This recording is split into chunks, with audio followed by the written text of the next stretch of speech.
Assalamualaikum warahmatullahi wabarakatuh. Halo teman-teman Markisa semua, kembali lagi bersama dalam Markisa. Mari kita belajar bahasa Indonesia. Yuk siapkan diri kalian untuk belajar bersama. Untuk video kali ini kita akan belajar bersama tentang teks fabel.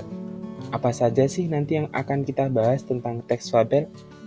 Yuk kita pahami dan kita simak baik-baik video berikut ini.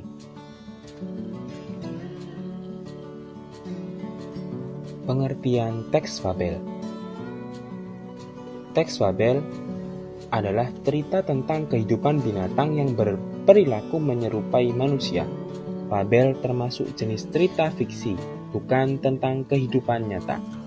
Cerita fabel sering disebut cerita moral karena pesan yang ada dalam cerita fabel berkaitan erat dengan moral. Lalu ada ciri-ciri fabel. Yang pertama, tokoh berupa binatang yang wataknya menyerupai manusia. Yang kedua, alur cerita singkat dan sederhana. Dan yang ketiga, karakter tokoh ada yang baik dan buruk. Yang keempat, ada pesan atau tema terkadang dituliskan dalam cerita. Yang kelima, pendahuluan sangat singkat dan langsung. Dan yang terakhir, dalam menulis cerita fabel kamu harus memperhatikan strukturnya. Kita masuk pada struktur teks cerita fabel. Yang pertama dari struktur teks cerita fabel ialah orientasi. Orientasi adalah bagian permulaan pada sebuah cerita fabel yang berisikan dengan pengenalan cerita fabel tersebut, yang diantaranya seperti pengenalan tokoh, pengenalan latar tempat dan waktu, pengenalan background atau tema lain, dan sebagainya. Yang kedua ada komplikasi. Komplikasi adalah klimaks pada sebuah cerita yang berisikan mengenai puncak masalah yang dialami dan dirasakan oleh tokoh.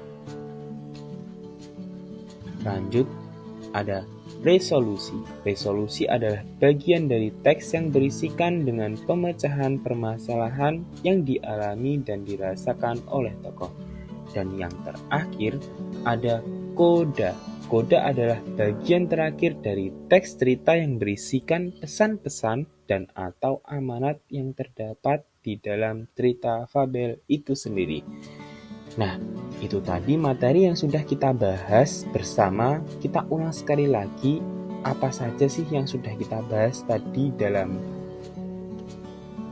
teks fabel. Yang pertama ada pengertian teks fabel, yang kedua ada ciri-ciri dari teks fabel, dan yang terakhir ada struktur teks fabel yang ada orientasi, komplikasi, resolusi, dan yang terakhir koda. Oke, kita akan kembali belajar online bersama-sama lagi. Jangan lupa like, comment, and subscribe. Sampai berjumpa di pembelajaran bahasa Indonesia selanjutnya bersama kami Markisa. Mari kita belajar bahasa Indonesia.